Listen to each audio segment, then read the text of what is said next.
Now, the category of the passages, it has been changed. It has now come to Allah's relationship with the created world.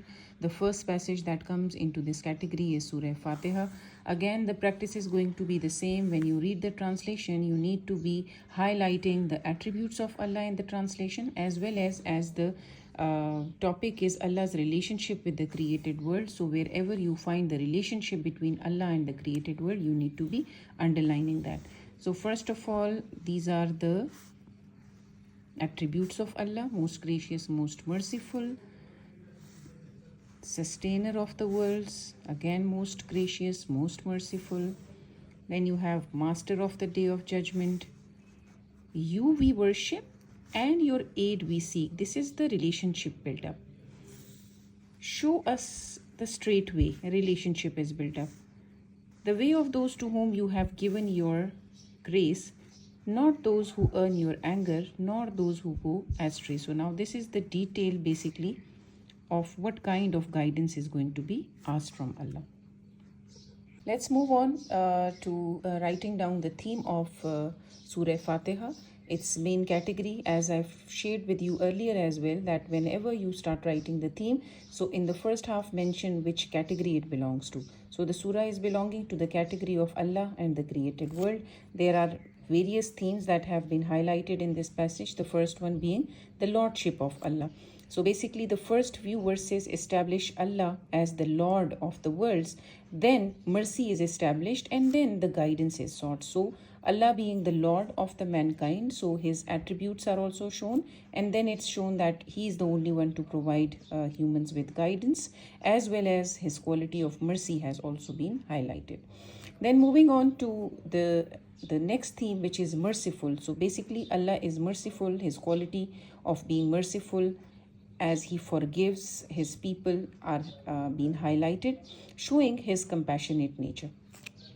Next theme, which is talking about, is controller. So it is Allah who presides over the day of judgment and controls the world. So as it's mentioned here in the passage as well, that Allah is the master of the day of judgment. So he is the controller of all what takes place in the world, as well as he will be the controller of the day of judgment too.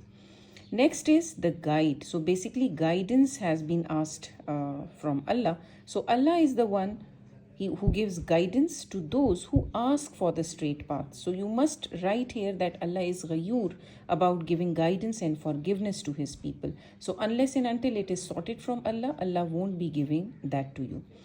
Next clause is worship him alone. So he being the master of all creations, so he only deserves to be worshipped alone. Lastly, seeking help. He is the one to ask for help, and it is he who can grant it for anything. So basically the help should be asked from Allah alone. There is not one thing specified here in the theme, that is what kind of guidance should be asked from Allah. So basically the guidance should be asked about the ones who are on the righteous path, not about the ones who have lost their track or who are trackless from the guidance of Quran and Hadith.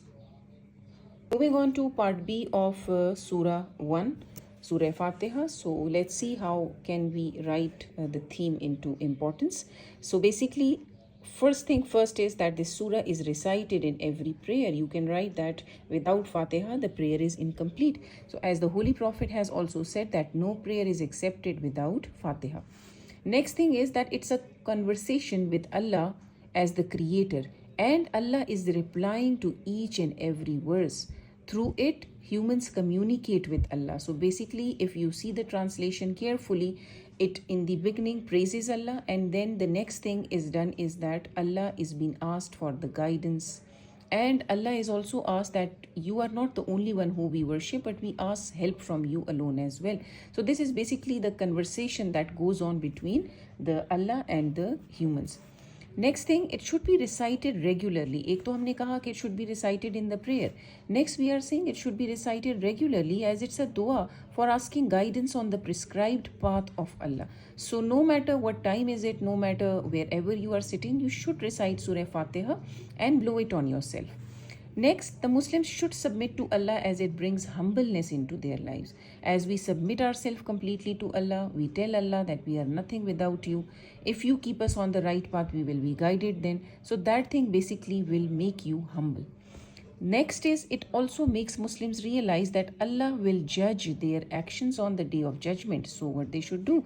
They feel accountable to Allah and seek guidance on the straight path.